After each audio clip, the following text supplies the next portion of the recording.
former Liberal minister accused Conservatives of being arsonists over the opposition to the carbon tax. So what's your response to her comment, and what do you say to climate alarmists or maybe people that say that not having a carbon tax will lead to a climate catastrophe? What I really worry about is the increased radicalization of rhetoric by Liberals, particularly Justin Trudeau, but the nastiness and meanness that they're directing at people who disagree with their policies, whether it's Trudeau's nasty comments directed at Muslim parents, or whether it is him jabbing his finger in people's faces, and now a former Liberal minister saying that anybody who doesn't want to pay higher taxes is an arsonist. Really? Really? As if we paid higher taxes, we'd have less forest fires? Come on. Let's get back to some common sense in this country. And let's start to bring our people together instead of tearing the country apart. Thank you. I love how he just used like all of the Trudeau talking points.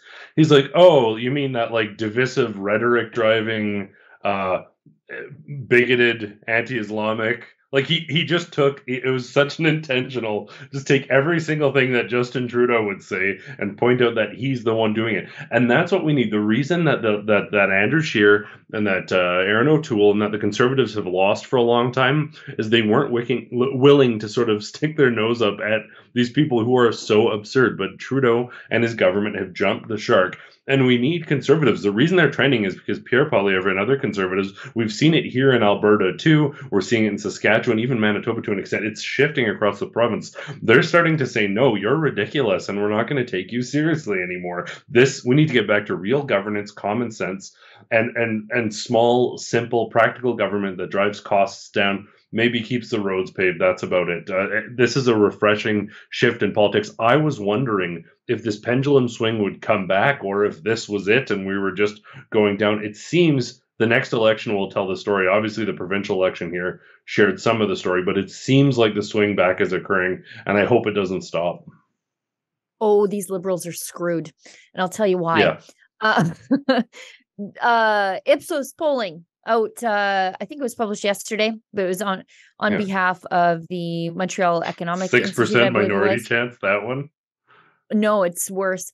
Oh, is it? So, yeah, it's worse on this particular issue. So Ipsos, as I said to my friend Chris Sims earlier today, not exactly known for their conservative tendencies. In fact, they have 2 pages dedicated to their SGD score, or social whatever it is. Yes, that social governance score. Points. Yeah, but social credit. Yeah, they dedicate 2 pages to like, this is how serious we take all this nonsense. So they're not a conservative pollster, but their new polling, and I'm going to go through this because I'm hosting the Ezra Levant show on Thursday. So I'm going to just read the poll to you so you can see just how bad it is for the Liberals and how many people McKenna just called arsonists, because that's a big thing.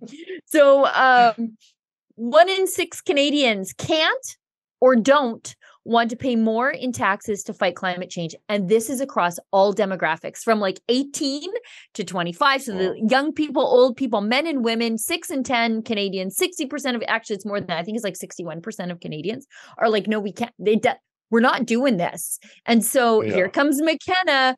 You guys are all a bunch of arsonists. Good job. Bold strategy, McKenna and the Liberals. Let's see how it plays out. Like, I can't wait to see. Yeah, bold strategy, Cotton. Bold strategy, Cotton. They're like calling that many Canadians a bunch of arsonists because literally the answer was won't or can't. Like, these people can't pay any more money, and you're calling them an arsonist because you won't forego milk to pay the climate tithe. Oh, can't wait. Yeah, that's glorious. Oh, man. Well, and I know it's like we're talking about, I think it was like, I'm going off the top of my head, I think it was like 48% chance at a Conservative majority, 46% at a minority, and then 6% chance of a Liberal minority. Like, that's significant. Oh, man. Yeah. And I mean, I know there's a lot of talks of like a fall election. I mean, I can't see it. I don't know why. The polls are too bad. The Liberals would. They're like, yeah, it's as bad as ever. Let's do it now. Unless Trudeau's like, I just want to go surfing in Tofino. Leave me alone.